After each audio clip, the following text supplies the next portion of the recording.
Hey guys, hope you're doing well. It's Ryan here with DP Marketing.Services and author on the book on digital marketing for plumbing and HVAC shops.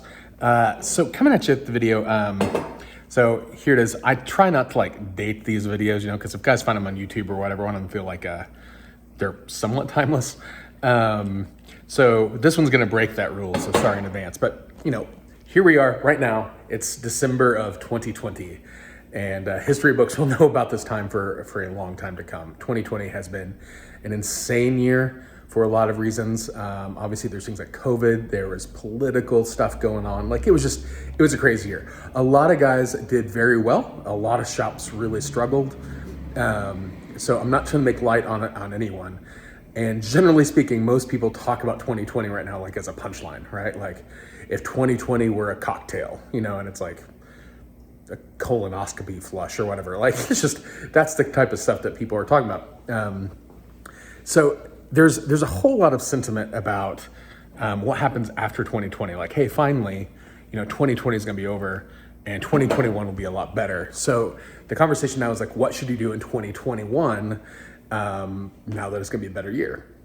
So I wanted to just come at you with a couple thoughts. So one, not to sound like Johnny Raincloud, my gut is not that 2021 is going to be much different than 2020. From a public health standpoint, there's going to be a lot of tension still with the pandemic and with COVID. There's a lot of news about the vaccine, but it looks like it's going to be mid to late summer before the vaccine is widely available to most people. So there's going to be a lot of there's still going to be a lot of tension and anxiety in a lot of markets.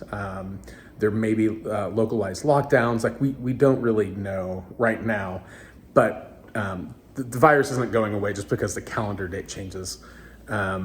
So people's anxiety, political anxiety about the virus and the response to the virus will all likely continue. So that's me being Johnny Raincloud, which means here's my encouragement. One, keep doing the best practices. Still keep doing it. Still keep being empathetic on the customer. Put the customer first in their journey. Be very mindful about the anxiety your customers may be experiencing. They already are anxious about having to call a plumbing or HVAC contractor to begin with, but you tie on all the stuff that's seen in the news and whatever they read in line, whatever, and it takes it up a notch or five. So be really mindful and empathetic towards your customers.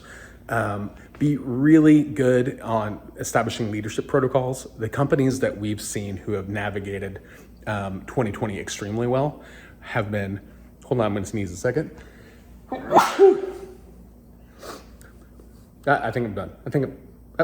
I'm done. The ones that we've seen navigate 2020 extremely well are the ones who have developed their own leadership acumen. They have built into their leadership team, they have built into their culture about the value of leadership. It's less about strategy, right? It's less about hey, make this decision for this reason. And it's less about tactics. It really is about just cultivating a culture within your company that fosters leadership capabilities at a high level. So keep doing that. Keep fostering on reputation, because more than ever, your reputation online will predetermine what people do before they even call you, right? Because again, all the anxiety, they're more likely to call someone that they feel like they can trust. If you have few reviews or crappy reviews, they're probably going to skip you over. Reputation's still going to be a big deal. Also, try to adopt some sort of technology to allow for touchless interactions, right? So there's technology, for instance, a big one is Schedule Engine. Engine's really cool. It ties into your FSM. So if you have Service Titan, it ties into your Service Titan scheduler for dispatch, so that a customer can say, hey, I've got a plumbing problem. It will actually assign a tech to go out and do that. It will do everything. The customer can do the dispatch fee. All those things will be done.